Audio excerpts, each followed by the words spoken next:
जैसे कि आप जानते हैं कि हमने आपको जितने भी जो है वो डायरेक्ट इनडायरेक्ट के रूल थे वो सारे लिखाए थे और उसको जो है वो समझाया था एक एक सेंटेंस को।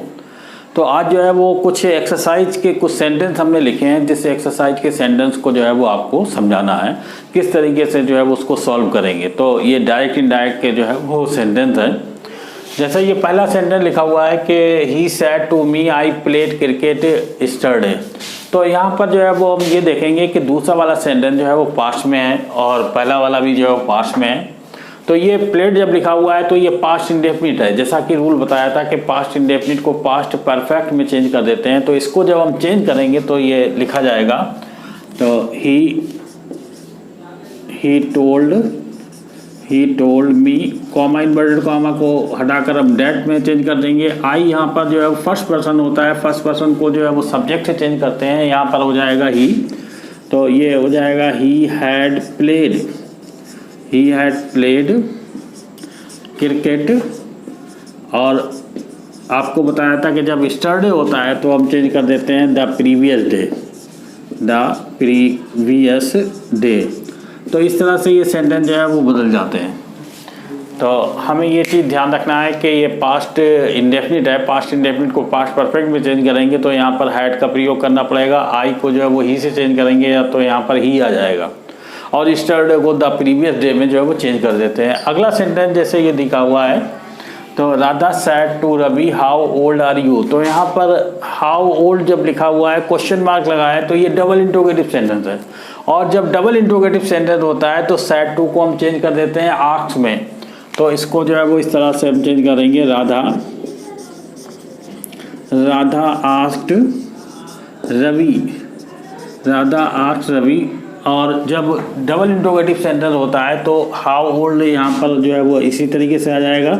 इसमें ना तो डेट लगाया जाएगा ना इफ़ लगाया जाएगा, तो इसमें जो है वो हम लिख देंगे हाउ ओल्ड। अब यू को चेंज कर देंगे रवि से, तो यहाँ पर हो जाएगा ही, आर की जगह जो है वो चेंज कर दिया जाएगा was, how old he was. तो इस तरह से ये सेंटेंस जो है वो चेंज कर दिया जाएगा। अगला सेंटेंस है Mohan said to me my father was a teacher. तो यहाँ पर जो है वो ये देखना है कि ये सेंटेंस जो है वो सिंपल पास्ट में है, तो जब सिंपल पास्ट में होगा तो ये जो है वो हैड बीन में बदल जाएगा। तो इसको जो है वो हम लिखेंगे मोहन सैड टू की जगह जो है वो टोल्ड लगा दिया जाएगा, टोल्ड मी डैट। अब माई को जो है वो चेंज कर देंगे अब मोहन से, तो यहाँ पर हो जाएगा हिज फादर। तो his father had been a teacher. इस तरह से ये सेंटेंस जो है वो बदल देते हैं। तो हमें ये चीज़ जो है वो ध्यान रखना है कि जहाँ पर सेंटेंस डबल इंट्रोगेटिव होता है तो वहाँ पर जो है वो आँख लगाते हैं, जहाँ पर ये सेंटेंस अफर्मेटिव या निगेटिव होता है तो हम सैड टू की जगह पर सैड टू को बदलकर जो है वो टोल्ड में बदल देते हैं। अगला सेंटेंस लिखा हुआ है the gardener said to the children don't pluck the flowers from park.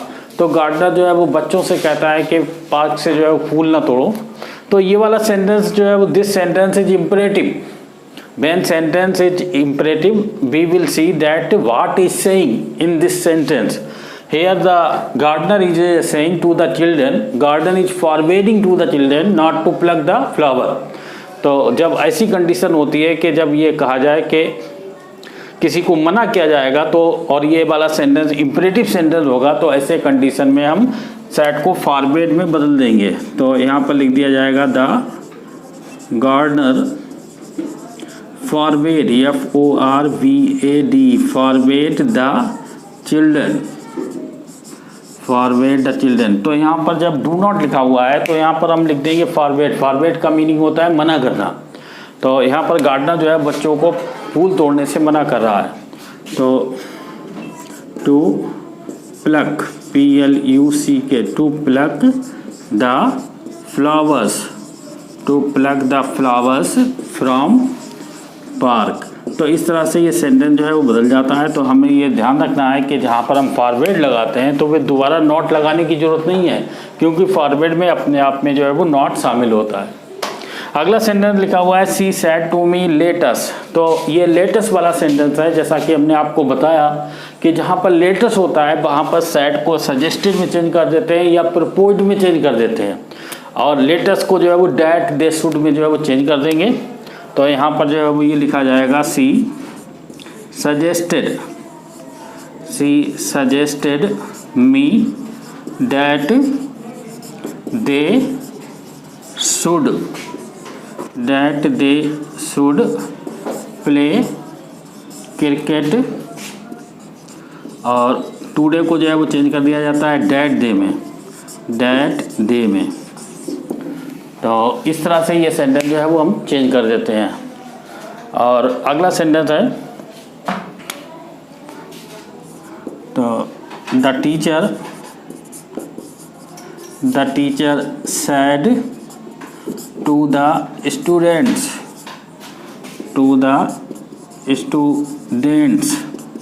comma inverted comma don't make a noise in the class। तो यहाँ पर टीचर ने स्टूडेंट से कहा कि क्लास में शोर ना मचाओ। तो जब हम ये देखेंगे कि ये वाला सेंटेंस जो है वो इम्परेटिव है, और टीचर जब स्टूडेंट से कोई बात कहेंगे तो ये एक आदेश होगी, और जब आदेश होगी तो इसको हम लिख देंगे ऑर्डर्ड। तो इसको जो है वो चेंज कर दिया जाएगा the teacher ordered ordered the students not to। तो जब यहाँ पर जो है वो डू नॉट होगा तो इसको नॉट टू में चेंज कर देंगे, क्योंकि यहाँ पर जो सेंटेंस था यहाँ पर डू नॉट था, लेकिन यहाँ पर जो है फॉरवर्ड कर दिया था, इसलिए जो है वो नॉट नहीं लगाया था। अब जो है वो डू नॉट यहाँ पर ऑर्डर दिया जा रहा है तो ये नॉट टू लगाया जाएगा, पहले नॉट आ जाएगा फिर उसके बाद में to. Not to make a noise in the class. इस तरह से ये जो है वो डायरेक्ट इनडायरेक्ट जो है वो चेंज कर देते हैं। ये अपने आप में एक एक्सरसाइज है, आपको समझना है। आपको अगर पसंद आए तो इसको जो है वो लाइक करना जो है वो ना भूलें। अगर आप